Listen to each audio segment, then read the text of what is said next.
धन्यवाद सभापति महोदय।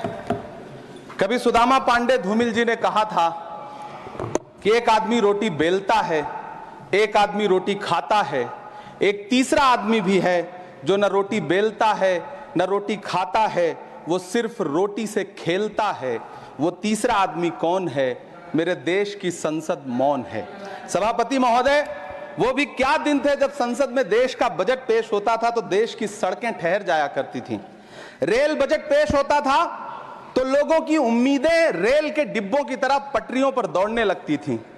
पूरा देश धड़कने रोक करके वित्त मंत्री और रेल मंत्री को सुना करता था। अफसोस, अब बजट पेश हो जाता है, मीडिया चैनल सरकार का महिमा मंडन करते हैं और बेचारी जनता बजट के आंकड़ों के शब्द जाल में उलझी हुई महीनों बाद समझ पाती है कि उसका तो फिर से कट गया।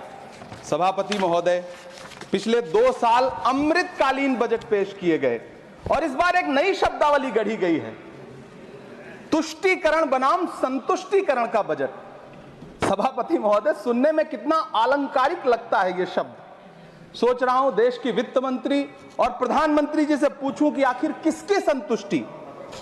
जिस बजट में मनरेगा के लिए 1 रुपए की बढ़ोतरी ना हो, वही पुराना 86,000 करोड़, जबकि पहले ही 9,754 करोड़ का घाटा हो, जिस मनरेगा से करोड़ों मजदूरों के घर में चूल्हा जलता हो, उस मनरेगा में काम करने वाले गरीब मजदूरों के लिए अगर आपके खजाने से 1 रुपया भी इजाफी नहीं निकल सका तो भला कौन संतुष्ट हुआ साहब? इस देश का गरीब मजदूर या आपके उद्योगपति दोस्त?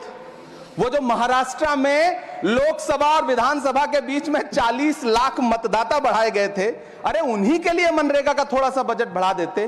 क्या उसमें मनरेगा का एक भी मजदूर नहीं था? 40 लाख लोगों में सारे के सारे 12 लाख की छूट वाले से आगे के लोग थे।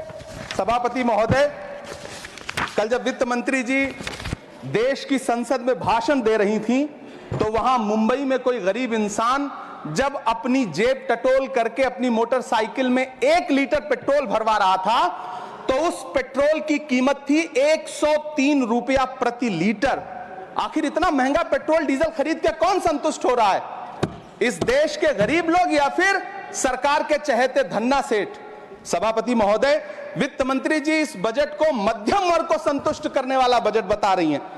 अरे मैडम, हम आप यहां पर बैठे रहते हैं और वहां बाहर इसी दिल्ली में 1 लीटर दूध, चाहे वो अमूल का हो या फिर मदर डेयरी का हो, उसकी कीमत 73 रुपए लीटर है। इतना महंगा बेच करके कौन संतुष्ट हो रहा है? गरीब जनता या आपके धन्ना सेठ दोस्त? सभापति महोदय, इस सरकार का बाजार और महंगाई पर कोई नियंत्रण नहीं रह गया है।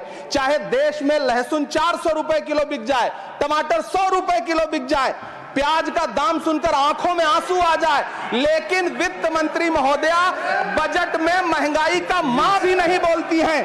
बच्चों की किताब और पेंसिल तक पर टैक्स लगाने वाले सरकार से मैं पूछना चाहता हूं कि आप मध्यम वर्ग का हितैषी बताते हैं खुद को, तो शर्म नहीं आती है? खुद को धार्मिक कहने वाली सरकार भगवान श्री कृष्ण के प्रिय खाद्य पदार्थों दही और मक्खन तक पर जीएसटी लगाती है और बात करती है मध्यम वर्ग की हिमायती होने की। जिंदा रहते हुए जनता से हर चीज पर टैक्स वसूलने वाली यह सरकार कम से कम मरने पर तो लोगों को बख्श देती, लेकिन नहीं, वहां भी लूटना है। अंतिम संस्कार के सामान, अगरबत्ती, धूप बत्ती, केवड़ा जल, चंदन पाउडर, जौ, बताशा, काला तिल, पंचरत्न, कपूर और कफन तक पर टैक्स लेने वाली यह सरकार किस मुंह से खुद को मध्यम वर्ग का हितैषी बताती है? कौन सी संतुष्टि? किसकी संतुष्टि? कदम कदम पर टैक्स देकर लुटने वाली जनता की या फिर जनता से टैक्स वसूल करके धन्ना सेठों का खजाना भरने वाली सरकार की? किसकी संतुष्टि? सभापति